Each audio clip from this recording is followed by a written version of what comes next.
ക്രിസ്തുയേശുവിൻ്റെ നിസ്തുല്യ നാമത്തിൽ എല്ലാവർക്കും എൻ്റെ സ്നേഹവന്ദനം. ഇന്നത്തെ നമ്മുടെ ചിന്തയ്ക്കായി ലഭിച്ചിരിക്കുന്ന വേദഭാഗം അപ്പോസ്തലനായ വിശുദ്ധ പൗലോസ് റോമർക്ക് എഴുതിയ ലേഖനം 12-ാം അധ്യായം 21-ാം വാക്യം. തിന്മയോട് തോൽക്കാതെ നന്മയാൽ തിന്മയെ ജയിക്കുക. അശോക ചക്രവർത്തി ശ്രീബുദ്ധൻ്റെ വലിയ ആരാധകനായിരുന്നു. എല്ലാ ജാതിയിലും പെട്ട ബുദ്ധ സന്യാസിമാരെ അദ്ദേഹം വളരെയധികം ആദരിച്ചിരുന്നു. അവരുടെ മുമ്പിൽ ചക്രവർത്തി തല കുനിക്കുമായിരുന്നു. ക്ഷത്രിയനായ ചക്രവർത്തി താഴ്ന്ന ജാതിയിൽപ്പെട്ട ബുദ്ധ സന്യാസിമാരുടെ മുമ്പിൽ തല കുനിക്കുന്നത് ചക്രവർത്തിയുടെ പ്രധാനമന്ത്രിക്ക് ഇഷ്ടപ്പെട്ടില്ല. പ്രധാനമന്ത്രി ഒരു ദിവസം ചക്രവർത്തിയോട് പറഞ്ഞു, അങ്ങ് താഴ്ന്ന ജാതിയിൽപ്പെട്ട ബുദ്ധ സന്യാസിമാരുടെ മുമ്പിൽ തല കുനിക്കുന്നത് നന്നല്ല. സ്വർണ്ണ കിരീടം അണിഞ്ഞിരിക്കുന്ന ഈ ശിരസ് നീച ജാതിക്കാരുടെ മുമ്പിൽ കുനിക്കുന്നത് ശരിയാണോ? പ്രധാനമന്ത്രിയുടെ ഈ ചോദ്യത്തിന് ചക്രവർത്തി മറുപടി പറഞ്ഞില്ല.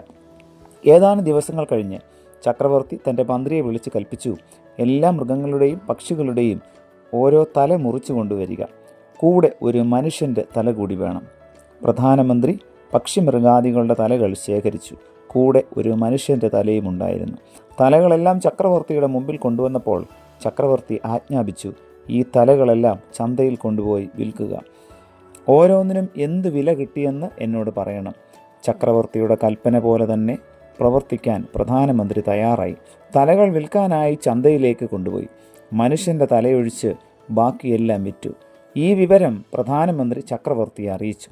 തിരുമേനി, മനുഷ്യൻ്റെ തല മാത്രം വാങ്ങാൻ ആളില്ല. ബുദ്ധിമാനായ മനുഷ്യൻ്റെ തല മാത്രം വാങ്ങാൻ ആളില്ലെന്നോ? അത് കഷ്ടം തന്നെ.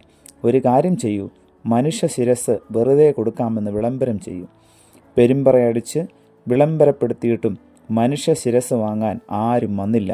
ഈ വിവരം പ്രധാനമന്ത്രി അശോക ചക്രവർത്തിയെ അറിയിച്ചു. അപ്പോൾ ചക്രവർത്തി പറഞ്ഞു, എങ്കിൽ അശോക ചക്രവർത്തിയുടെ തല വിൽക്കാൻ ഉണ്ടെന്ന് വിളംബരം ചെയ്യുക. 2 ദിവസം കഴിഞ്ഞ് പ്രധാനമന്ത്രി ചക്രവർത്തിയെ സമീപിച്ച് പറഞ്ഞു, അങ്ങയുടെ തല വാങ്ങാനും ആളില്ല. എങ്കിൽ ചക്രവർത്തിയുടെ തല വെറുതെ കൊടുക്കാമെന്ന് വിളംബരം ചെയ്യുക.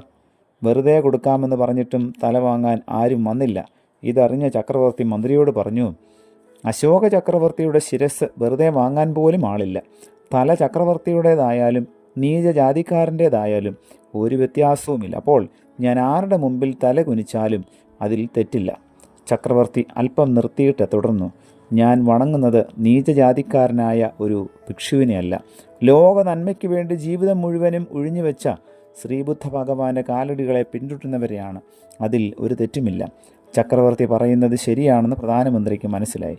ലോകത്ത് നന്മയുടെ പൂക്കൾ വർഷിച്ചു കടന്നു പോയവരെ ലോകം ഒരിക്കലും മറക്കുകയില്ല. അവരെ എന്നും അംഗീകരിക്കുകയും ബഹുമാനിക്കുകയും ചെയ്യും. അവർ ചെയ്ത സൽപ്രവർത്തികൾ വരും തലമുറ ഏറ്റുവാങ്ങുന്നു. അങ്ങനെ നന്മയിൽ മനുഷ്യൻ വളരാൻ ഇടയാകുന്നു. അതിനാൽ സൽപ്രവർത്തികളാൽ നമ്മുടെ ജീവിതത്തെ ധന്യമാക്കണം. പ്രിയമുള്ളവരെ, നന്മ ചെയ്യുവാനായിട്ടുള്ള എത്രയെത്ര അവസരങ്ങൾ എനിക്കും നിങ്ങൾക്കും ലഭിക്കുന്നു. അവയെ പ്രയോജനപ്പെടുത്തുവാനായി നാം ശ്രമിക്കാറുണ്ടോ? അത് നമ്മുടെയും അന്യരുടെയും ജീവിതത്തിൽ ചൊരിയുന്നതായ പ്രകാശം ചെറുതല്ല. സ്നേഹമുള്ള ഒരു നോട്ടം, ഒരു വാക്ക്, ഒരു പ്രവൃത്തി അന്യർക്ക് കൊടുക്കാൻ ആർക്കും സാധിക്കും. അതിൽ അലസത വിചാരിക്കാതെ ഉടനടി നാം അത് ചെയ്യണം. തിന്മ പ്രവർത്തിക്കുന്നവർ മറ്റുള്ളവരുടെ ജീവിതത്തിലേക്ക് അന്ധകാരം കടത്തിവിടുന്നവരാണ്. ഇത്തരക്കാർ അന്ധകാരത്തിൽ കഴിയുന്നവരാണ്. ലോകം ഇവരെയും ഇവരുടെ ചെയ്തികളെയും വെറുക്കുന്നു. മറ്റുള്ളവർ നമ്മെ വെറുക്കുകയല്ല ചെയ്യേണ്ടത്, സ്നേഹിക്കുകയും ആദരിക്കുകയുമാണ്. അതിനാൽ സൽപ്രവർത്തികളാൽ ജീവിതത്തെ പ്രകാശമുള്ളതാക്കി തീർക്കുവാൻ നമുക്ക് ഓരോരുത്തർക്കും സാധിക്കണം. പ്രിയ കർത്താവേ, നൽകി തന്ന വചനത്തിനായി നന്ദിയോടെ സ്തോത്രം. ഞങ്ങൾക്ക് ലഭിച്ചിരിക്കുന്നതായ ആയുസ് അതെത്ര ചെറുതായാലും വലുതായാലും ദൈവമേ, നന്മയ്ക്ക് വേണ്ടി, മറ്റുള്ളവരുടെ നന്മയ്ക്ക് വേണ്ടി പ്രയോജനപ്പെടുത്തുവാൻ, മറ്റുള്ളവരുടെ മുമ്പിൽ പ്രകാശമാനമായ ഒരു ജീവിതം നയിപ്പാൻ തക്കവണ്ണം ഞങ്ങളെ അവിടുന്ന് സഹായിക്കണമേ. തിന്മയുടെ ഇരുട്ടിനെ മായ്ച്ചു കളഞ്ഞ് നന്മയുടെ പ്രകാശം ഞങ്ങളുടെ ജീവിതത്തിൽ പൂർണ്ണമായി വിളങ്ങുവാൻ തക്കവണ്ണം ഇന്നത്തെ വചന കേൾവി അവിടുന്ന് സഹായിക്കണമേ. പുത്രൻ്റെ നാമത്തിൽ പ്രാർത്ഥന കേൾക്കണം പിതാവേ. ആമേൻ.